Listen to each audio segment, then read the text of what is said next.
If you're in your 30s and 40s and feel like you've already missed the wealth building boat, you need to hear this. After working in finance for over 15 years, I can tell you the regret that you're feeling is based on one of the biggest myths in personal finance.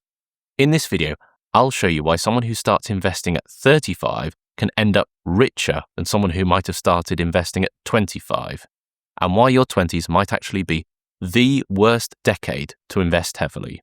And we'll also cover why compound interest isn't your biggest wealth accelerator, why your 20s weren't wasted. Before we go any further, I think we need to clear up one of the biggest misconceptions in personal finance. Most people think that your 20s are supposed to be your wealth building years. You are jump-starting your wealth building engine, so to speak. That if you can start investing in your 20s, then it's tea and medals at dawn. But I don't think that's true at all, not even close, and the data backs this up. After working in finance as long as I have, I've realised that every decade has a different financial job for you. And your 20s aren't really about building wealth, they're about building yourself. Let me explain. You're investing in your education, your career, your skills, your earning potential.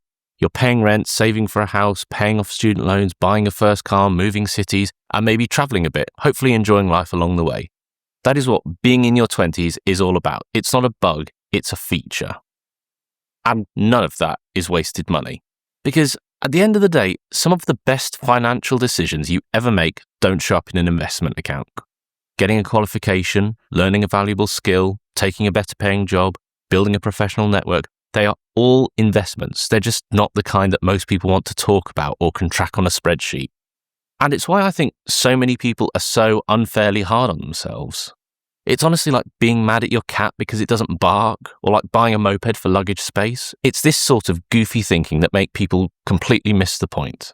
The truth is, your 20s are usually spent building the foundations for making wealth possible later on in life. You are setting yourself up for success. You just haven't quite got to the success part yet. And once you understand that, you stop looking backwards, filled with regret, and you start looking forwards, realizing it's all part of a plan. But before anyone clips this and says, I'm telling people not to invest in their 20s, don't bother at all. That's not what I'm saying. That's not what I'm saying at all. In fact, later on, I really want to discuss how a handful of bad money decisions in your 20s can derail your finances for decades. Why your 30s change everything. And as we've talked about, this is backed up by the numbers. Take a look at this graph. This shows average salary by age group.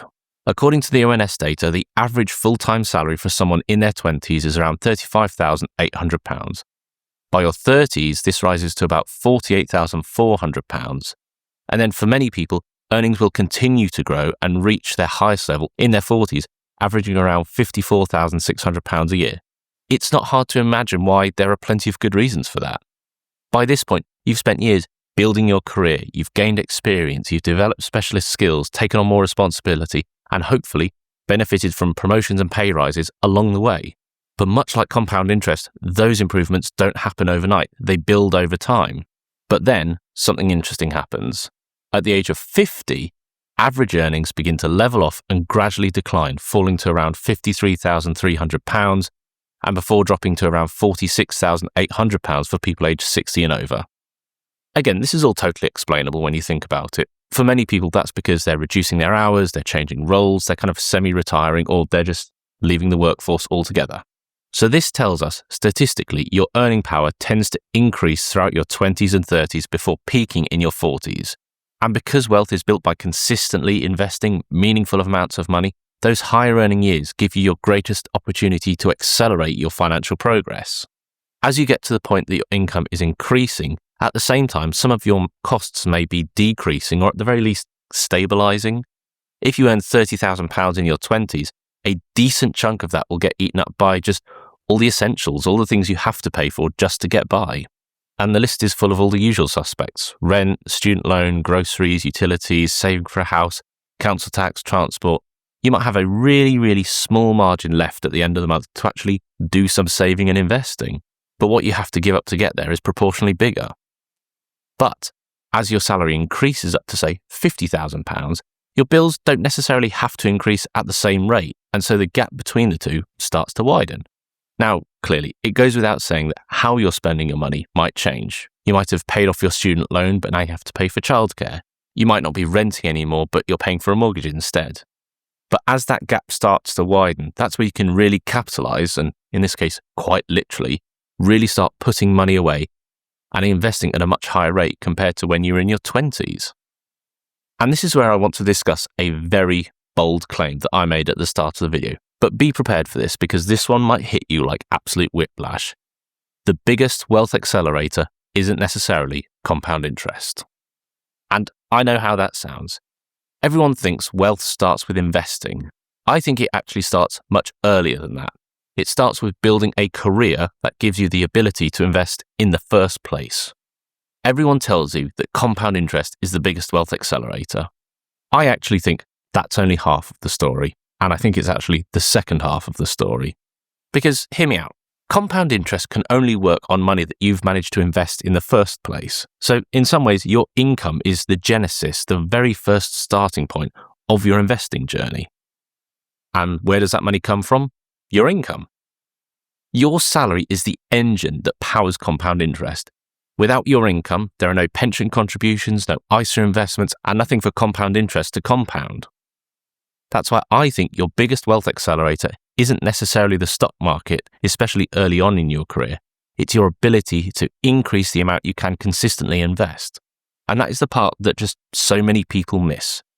We forget that one of the biggest variables is the amount that you are actually investing, while your 30s unlock better tax advantages. Now, as I mentioned right at the start of the video, in fact, I made the very bold claim that your 20s might actually be the worst decade to build wealth. We've talked about how your income and costs can change, and that's the first bit. But there is another reason why your 20s might actually be the worst decade to invest heavily. It's because the tax system is far more generous as your income grows. Look at it this way. When you're in your 20s, you're more likely to be a basic rate income taxpayer. So what that means is that you're receiving tax relief on pension contributions, which means the government effectively tops up money that you invest into your pension. But as your career progresses and your salary increases, you start to move up the income scale. And that tax relief benefit becomes even more valuable to you. It means that the more you earn, the more tax relief you get. As it stands right now, once your income goes above £50,270, you start paying a higher rate of income tax at 40%. And I bring this up because this is something most people don't realise, that the cost of making exactly the same pension contribution isn't the same for everyone. Take a look at this. Imagine two people both want £100 to end up in their pension. If you're a basic rate taxpayer, that £100 contribution effectively costs you around £80 because the government adds the remaining £20 through tax relief. But if you're a high rate taxpayer and you claim the full relief available, that same £100 pension contribution will only cost you about £60. Two people receive exactly the same £100 investment. One has effectively paid £80 for it, the other has effectively paid £60 for it. Whilst in this case we might only be talking about a £100 investment, but over time that can be a huge difference. The tax system is effectively rewarding higher rate taxpayers for saving towards retirement. Because people spend years trying to find investments that might outperform the market by 1 or 2%. Meanwhile, the tax system is quietly offering higher rate taxpayers one of the biggest wealth building opportunities that they'll ever have. Now, there is no such thing as a free lunch, of course, and there is a trade-off here. Money inside a pension is designed for retirement. At the moment, you generally can't access money in a pension until 57. And that is exactly why you shouldn't be talking about pensions in isolation. If you want the option of retiring before then, reducing your hours, or just having the freedom to walk away from a job that you don't want to do anymore, you need to have another tool alongside your pension.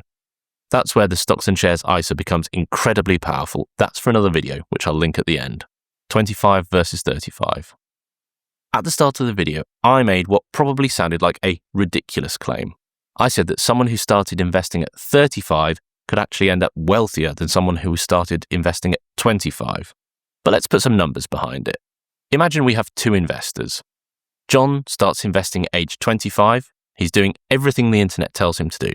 He invests £250 every month, which is a fantastic achievement for someone in their 20s. He keeps this up all the way until he's 60. That gives him 35 years of investing. Let's assume their investments grow at an average rate of 6% a year after inflation. That means over 35 years, he contributes around £105,000 of his own money. By the time he gets to 60, his portfolio is worth roughly £343,000. A fantastic result, no doubt about it. But now let's look at Joe. Joe doesn't invest a penny in his 20s. Instead, he spends that decade building his career, increasing his income, gaining experience, and getting himself into a much stronger financial position. By the time he's 35, he can afford to invest £800 every month between his pension and his stocks and shares ISA. He invests for 25 years, so 10 years less than John, and when you use the exact same 6% annual return over that period, he contributes around £240,000. And by the time he gets to 60, his portfolio is approximately £550,000. That's over £200,000 more despite starting a decade later. Basically, Joe's extra contributions have more than outweighed the extra 10 years of compounding that John got the benefit of. But that's not really the main point. The much more fundamental point that I want to make is that the biggest driver of wealth isn't simply when you start and compound interest. It's how much you're eventually able to invest. It's frankly why I spent so much at the start of the video talking about your income, your earning power, and how important it was going to be to help you build wealth. And at the end of the day, for many people, their 30s and their 40s are the first time they're going to have the financial capacity to genuinely make meaningful contributions in amounts that might actually move the needle. But imagine Joe takes this one step further. Instead of investing £800 a month, he makes full use of the higher rate pension tax relief and salary sacrifice, increasing his total contributions to £1,200 a month. Using the exact same assumptions as before, his portfolio by the time he gets to 60 will be roughly £826,000, because he'd simply reached the stage of his financial life where he finally had the capacity to accelerate those investments. And that's the real message of this video. Your 20s aren't your only chance to build wealth, and so you shouldn't feel as though they are. So if you're watching this in your 30s and your 40s and you've been carrying around all that guilt, feeling as though you've fallen behind, just stop right there. Now, clearly, we should point out that the difference between these two people is that the person who starts earlier will ultimately contribute less over the course of their investing career. That almost goes without saying. You can see the difference between the contributions and the interest just here. I'm not saying it doesn't happen. The point is, you should not spend a disproportionate amount of time, angst, and worry on making sure that you're getting in those big contributions to your pension, to your ISA, and starting your investing journey as early as you can. Use your 20s to focus on building your income so that when you are in a position where you're earning more money, you can invest more. The one thing I don't want you to take away from this video. Now, before everyone in their 20s switches this video off thinking, brilliant, I don't need to worry about investing for years. That's absolutely not what I'm saying. In fact, there are a handful of financial decisions in your 20s that can have a much bigger impact on your future wealth than whether you invest £100, £200, £300 a month into an index fund. Think of it like driving a car. You don't need to be traveling at 100 miles an hour in your 20s, but you definitely don't want to spend a whole decade driving with the handbrake on. Or running a marathon in wellies. Yes, you can do it, but you're making it much more difficult for yourself to make the time up later on. Because while I don't necessarily think your 20s are the best decade to build wealth, they are arguably the most important decade for you to protect your ability to build wealth later. So these are some of the things that you should desperately avoid. The first is avoiding high interest debt. I'm talking about credit cards that charge 25% interest, payday loans, financing a lifestyle you simply can't afford. Compound interest works both ways. It can build wealth when it's working for you, but it can destroy wealth when it's working against you. One of the quickest ways to make your 30s financially harder is to arrive there carrying expensive debt from your 20s. That's the financial equivalent of driving with the handbrake on or running a marathon in wellies. The second is not investing in your career. Throughout this entire video, I've argued that your income is the engine that drives your investments. That's why your 20s are such an important time for you to learn new skills, gain qualifications, build experience, and make career moves that will increase your earning power. A promotion that permanently adds, say, £10,000 to your salary can ultimately be worth far more than chasing an extra 1% or 2% in investment returns. The third thing is lifestyle inflation. You have got to avoid it. As your income starts to grow, it can be incredibly tempting to upgrade everything. Nicer car, more expensive flat, more subscriptions, more holidays. And there's nothing wrong with enjoying your money. That's the other big bugbear I have on this channel. But if every pay rise disappears as quickly as it arrives, your ability to invest will just never really improve. The goal isn't to spend like a student forever. It's to make sure that your income grows faster than your lifestyle. The fourth is actually learning how money works. Understanding pensions, ISAs, tax relief, investing, and debt isn't just useful knowledge. It's knowledge that literally pays dividends for the rest of your life. The earlier you understand the rules, the longer you can benefit from making better financial decisions. And finally, building the habit of investing even if the amounts are small. Just something to point out in this video. Notice how I didn't say the amount doesn't matter. The amount clearly does matter.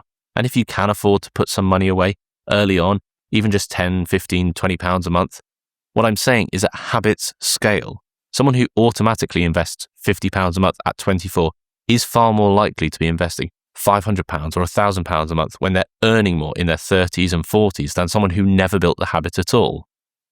So if you are in your 20s, don't take this video as permission to ignore your finances. Take it as permission to stop feeling guilty that you can't invest hundreds and hundreds of pounds every single month. Most people don't fail because they started too late. They fail because they never increase the amount that they're investing. So after everything we've talked about in this video, what should your action plan be? Well, fortunately, we have this video just here about the optimal order to invest your money. We have this video about making sure you're not falling behind financially. And I have this video here from ISA Millionaires. You've been watching Modern Money Talk. If you like this video, please like and subscribe. It really helps the channel. Thanks for watching.